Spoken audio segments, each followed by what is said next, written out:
Alright, full honesty, this is peak. I was wrong. Goodbye, everybody!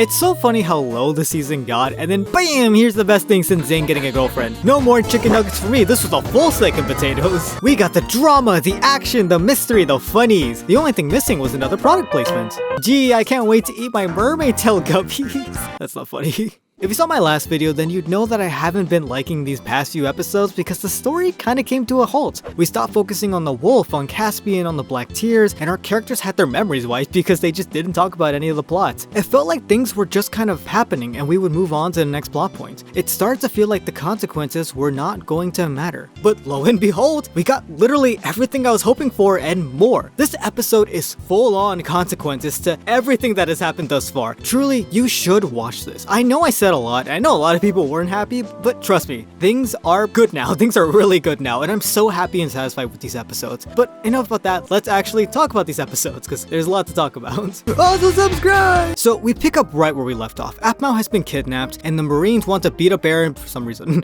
They still think he toasted the entire island, which, you know, I really wish we saw a scene of some of the guards finding the evidence that was left there, because seriously, how did Caspian frame Eren for the Black Tears? I understand Eren is a pirate, so the Marines just want an excuse to kill him and stuff, but still, I really wanted to see the aftermath and them being like, oh, it was Eren, of course, I should have known. Eren and Lauren start scheming and planning and planning and scheming, and Eren straight up admits to Aphmau being insanely important, and we're supposed to take this in a romantic sense. We'll get there when we get there, but I'm not a huge fan of this. Maybe, I mean, I love this moment, but yeah, we'll talk about it later. Lawrence is cool. Gosh, he's so cool. Honestly, I missed him a lot. I'm surprised at how willing he is to help out Eren. Yeah, he knows him and they're friends, but there's a massive bounty on Eren's head. Helping him in any way can get him killed, yet he's such a bro about it. He's so relaxed and suave. We saw some of this before when he was first introduced, but gosh, it's just so fun to see their friendship, you know? Even though they're all supposed to be like money-grubbing pirates, the entire time I for sure thought that like one of Lawrence's crewmates would betray them for the money or something of like that, but no, it didn't happen. Would have been cool, but I could definitely see why we didn't get a scene like that. There's already a lot happening. It's also really cool that Eren and Zane actually talk a little bit about what happened last episode, which I'm very happy about. That was a big complaint I had before, and it's great to see them actually reflect and worry about their situation. What? You telling me there's stakes to this whole mission? Get out of here! Little scenes like this make them very human, and it also makes Zane feel more compelling as he takes the blame for what his family did. Cause yeah, it is kind of their fault. They're in this situation because of them. Mostly, but that's another conversation.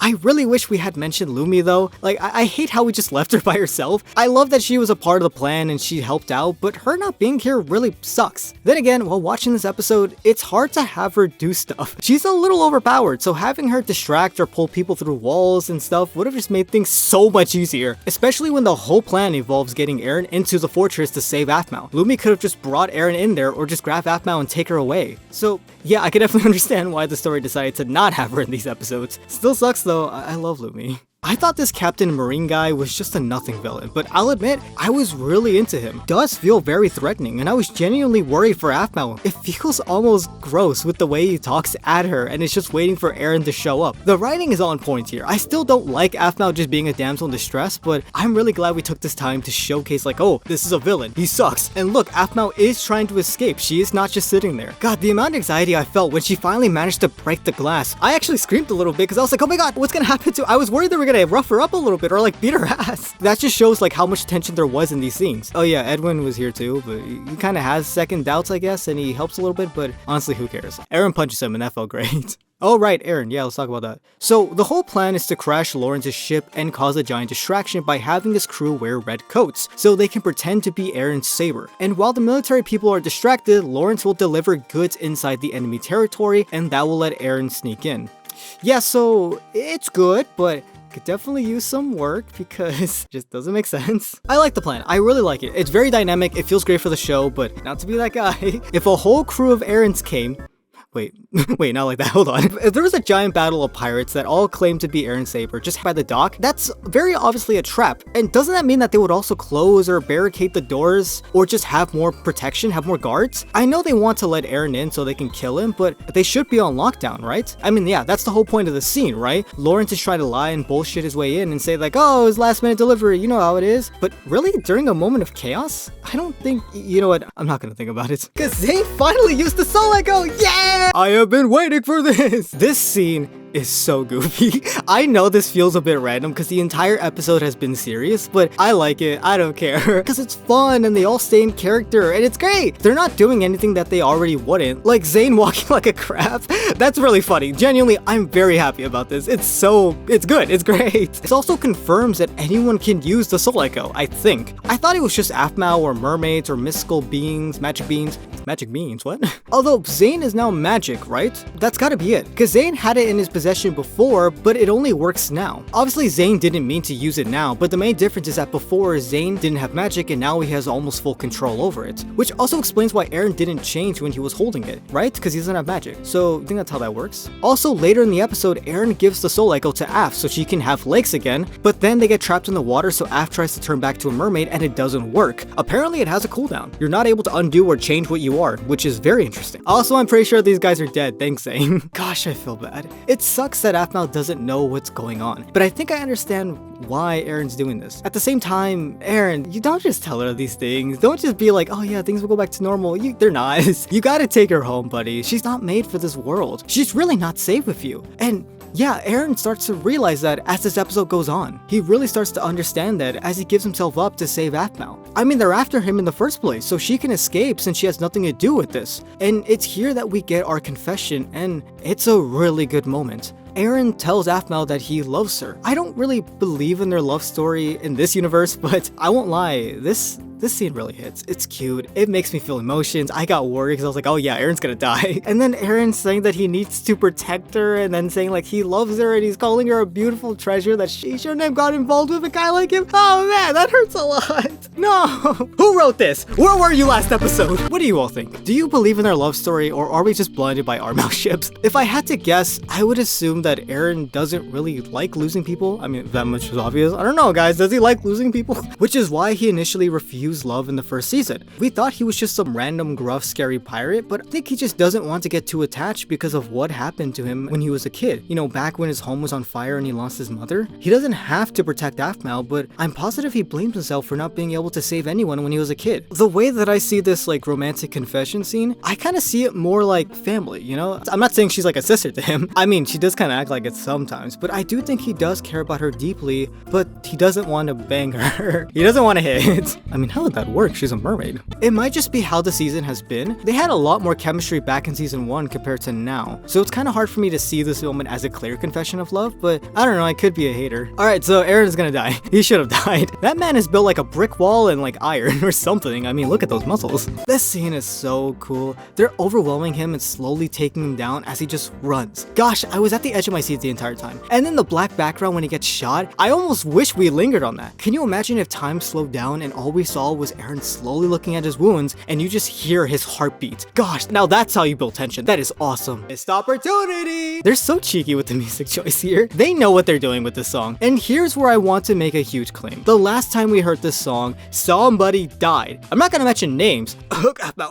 I'd like to think they weren't just hitting us with a reference. This song is very significant. It's a clear indicator that when this song plays, somebody is going to die. Not to mention names, of course. And here's something that I'm really excited to talk about. So yeah, Eren should have died. That sounds really bad, but hold on. The only reason Eren didn't die was because the wolf shows up and rains on everybody's parade, which we will talk about because holy cow. The wolf should not exist in Mermaid Tales. They're an anomaly, right? Magic in this world is so rare and mystical, so much so that when the Marine guards see Zane accidentally use magic, they scream and call him a witch. Magic, mermaids, sirens, talking crab is not common, meaning whatever the heck the wolf is, it's not supposed to be here. And a big reason I think so is because of another episode where Eren dies. That's conveniently called his choice. In Minecraft Diary Season 2 Episode 81, Eren willingly puts his life up to save Gar from the Irene Dimension and kills Zane. It is thanks to this episode along with My Street that we learn that Eren is supposed to die in every universe. The only reason he did it in My Street is because of Lord Aphmau Irene's intervention. I truly think that the wolf may have saved Eren's life on purpose. The wolf stopped his execution from happening. Sure, you could argue that maybe the wolf really wanted to kill Eren themselves, But let's be honest, if the wolf really wanted Eren dead, they would have chased after him. They would have done it by now. The wolf is insanely powerful, which, speaking of the wolf, oh my gosh, what are you? I am almost positive the wolf doesn't have a body. There are so many shots of the wolf having just nothing. My initial thought was that it was just void. It was a void body with like a mask, but it's not purple. It's just plain black body. I'm gonna show you all frame by frame, and look, the wolf was added in post, or maybe like green screened it or they masked it or something. There's a lot of masking that happens in this episode. You could tell by the edges of the characters and like there's certain items that look a bit wonky. By the way, masking is when you cut out like a specific person or item and you could just put it on different layer and stuff. And almost every time we see the wolf, its body has been masked out or it just doesn't exist in the scene. It's been added in post, I think. Which is weird. If its body doesn't exist, that would make sense on how it's teleporting. But how does the teleporting work? Is it only a short distance? Is that its main power? And what's with the red scar glowing? Is that a sign of it activating its own power? Wow, look, a red scar across their right eye. You know who else just got a scar across their right eye? I'm not gonna say that was intentional, but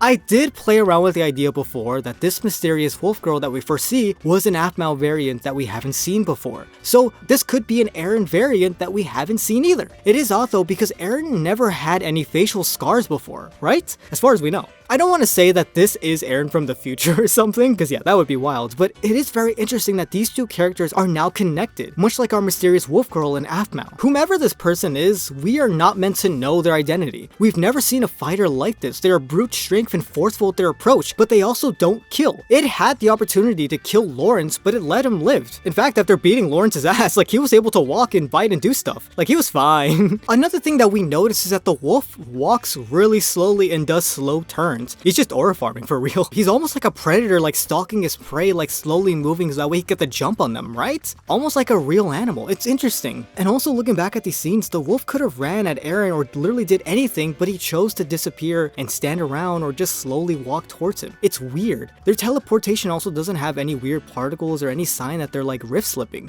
That's what I'm gonna call it, by the way. The fog is also strange. Apparently it just happens whenever the wolf shows up. Maybe it's like a cloaking thing to like protect their body or something, or to obscure it. I have no clue. Overall though, like 10 out of 10 episode, like I'm very happy about it. It's so cool. We also just got episode 14 and it was also 10 out of 10. It was pretty good. A really good follow-up and also reestablishes the stakes, which I can definitely appreciate. Hey, that rhymes. This episode is mostly just taking care of Eren and Lawrence reacting to every strange thing that's ever happened. Reminds me of a video I made. Oh my god, shameless plug. Aphmau also has healing tears. Neat. Also, the crabs are important. Woo! They're gonna help bring back the ship and save them. Really glad they're useful, I guess. Fine, maybe I'll buy your stupid plushie. I'm really curious to know the time limit of the soul echo. I feel like Zane and Aphmau should have turned back already, but I guess they'll just stay like this for a little bit longer. They'll probably stay like this until they change for the finale, right? I mean, that is if it's true that this is like the end of the season. It does feel like we're reaching our final climactic point of the story though. For starters, Lumi's back. I missed you so much. Caspian also returns just to be an asshole, and he steals the map with Mariana on it. Mariana on it. Say that like 5 times fast. Mariana on it. Mariana on it. Caspian can apparently use the Black Tear song thing with just a severed head, which I don't even want to think about. My brain hurts. Aphmau and Caspian have an epic battle, which was very surprising. I'm not gonna lie. And somehow Aphmau ends up winning. Yeah, you go, girl.